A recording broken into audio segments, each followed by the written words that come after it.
शिवाजी कोण होता या कॉम्रेड गोविंद पानसरे यांच्या पुस्तकावरून छत्रपती शिवाजी महाराजांचा एकेरी उल्लेख केल्याचा दावा करत पुस्तकाचे प्रकाशक प्रशांत आंबी यांना बुलढाण्याचे आमदार संजय गायकवाड जे शिंदेच्या शिवसेनेचे आमदार आहेत यांनी कॉल करून अश्लील शिवीगाळ आणि मारहाण करण्याची धमकी दिली। हे कॉल रेकॉर्डिंग सध्या सोशल मीडियावर चांगलंच व्हायरल झालं। आमदार संजय गायकवाड बोलतोय बुलढाणा। हा बोला।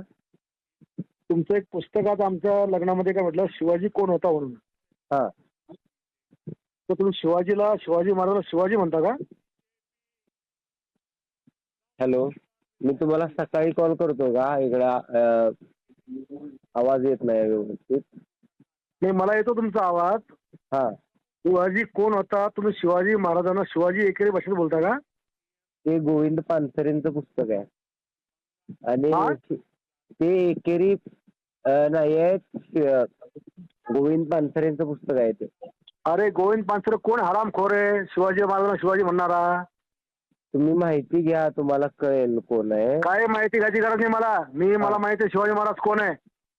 तुमच्यासारखे नालायक लोक आमच्या महाराजाला एकेरी भाषेत बोलतात। छत्रपती शिवाजी महाराजांचा गौरवशाली इतिहास आणि त्या इतिहासाला छेडछाड करून एकेरी भाषेत प्रत्येक पानावर शिवाजी कोण होता, शिवाजी क्षत्रिय होता की नव्हता, शिवाजी मराठा होता की नव्हता, 96 कोळस होता का, अशा प्रकारचे अनेक बिछूट प्रश्न याच्यामध्ये उच्चारलेले आहेत। त्याला मी जीभ हासडायची जी काही भाषा वापरली, 100% अशा माणसाची जीभ हासडलीच पाहिजे। आणि अशा पुस्तकांमध्ये जिथे शिवरायांचा विकृत इतिहास किंवा एकेरी भाषा, आम्ही नाही या महाराष्ट्रात शिवरायांचा अपमान सहन करू शकत नाही, अशा प्रकारची पुस्तकं आम्ही वाचू शकत। आणि म्हणून ही पुस्तकं देखील अशा प्रकारचे ज्याच्यामध्ये शिवरायांबद्दलचं विचित्र ठिकाण आहे हे देखील नष्ट केलं पाहिजे। हे आमदार मला माझ्या बायकोवरून, माझ्या आईवरून इतक्या घाणेरड्या शिव्या देत आहेत, ह्यांची खरं तर शिवाजी महाराजांचं नाव घ्यायची लायकी नाही। कारण की शिवाजी महाराज जर आज असते तर अशा आमदाराला शिवाजी महाराजांनी तोफेच्या तोंडी दिलं असतं। आम्ही असल्या धमक्यांना भीत नाही, इथून पुढे सुद्धा अधिक वेगानं हे काम आम्ही करीत राहू।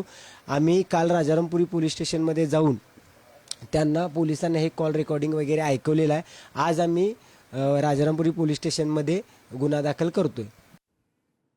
याबद्दल बोलण्यासाठी आपण थेट कोल्हापूरला जाऊयात। शेखर पाटील आपले प्रतिनिधी आपल्या सोबत आहेत। शेखर, आता हा खरं तर इतका जुना विषय आहे, त्या बाबतीत पानसरेंनी सुद्धा हयातीत सांगितलं होतं की आपण अगदी जवळची व्यक्ती, मग ते देव असतील, आई असतील, बाबा असतील, उदाहरणार्थ तुकाराम बुवा असतील, त्याच्यामध्ये अगदी तुका वगैरे सुद्धा उल्लेख आहे, ते प्रेमाने आहेत। शिवाजी कोण होता हे करत असताना प्रेम आदर आहे, कारण इतके ते जवळचे आहेत। मुळात शिवाजीमध्ये जी हा आदरार्थी आहे, पण याची काहीही कल्पना नाही। पुन्हा एकदा तोच वाद, शिवाजी कोण होता एकेरी उल्लेख का झालेला आहे, काय आता नवीन काय चाललंय, कोल्हापूरकरांचं काय म्हणणं आहे?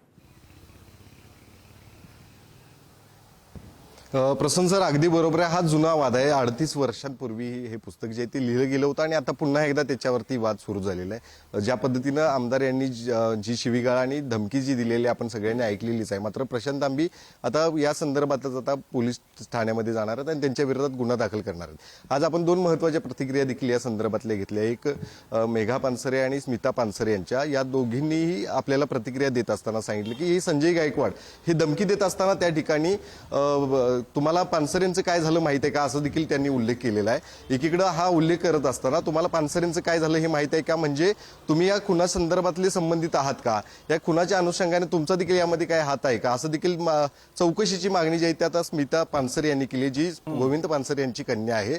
शिवाय मेघा पानसरे यांनी देखील एकनाथ शिंदे यांच्या पक्षाचे जे आमदार आहे त्यामुळे यांचं कारवाई करून त्या ठिकाणी निलंबन करावे अशी देखील मागणी त्या ठिकाणी केली आहे। त्यामुळे निश्चितच हा जुना वाद एकीकडे असताना शिवाजी महाराज कोण होते हे त्या पुस्तकामध्ये आम्ही लिहिलेलं आहे। जर पुस्तक वाचलं असतं तर त्यांना हा प्रश्न जो आहे तो पडला नसता, अशी देखील प्रतिक्रिया त्यांनी दिली। त्यामुळे निश्चितच हा जुना वाद आहे, पुन्हा एकदा सुरू झालेला आहे आणि हा वाद आता नेमका कुठपर्यंत जाऊन पोहोचतोय हे देखील पाहणं गरजेचं असणार आहे। धन्यवाद शेखर। आणि संजय गायकवाडांना आपण याची आठवण करून देऊयात की राहुल सोलापूरकर आणि कोरटकर यांनी काय दावे केले होते आणि काय काय म्हटलं होतं, त्याच्या बाबतीत सुद्धा जरा त्यांचा राग जर का पुढे आला तर तो समजून घ्यायला आवडेल शिवभक्तांना। बघूयात संजय गायकवाडांना हे प्रश्न आपण नक्की विचारणार आहोत, लक्षात ठेवणार आहोत।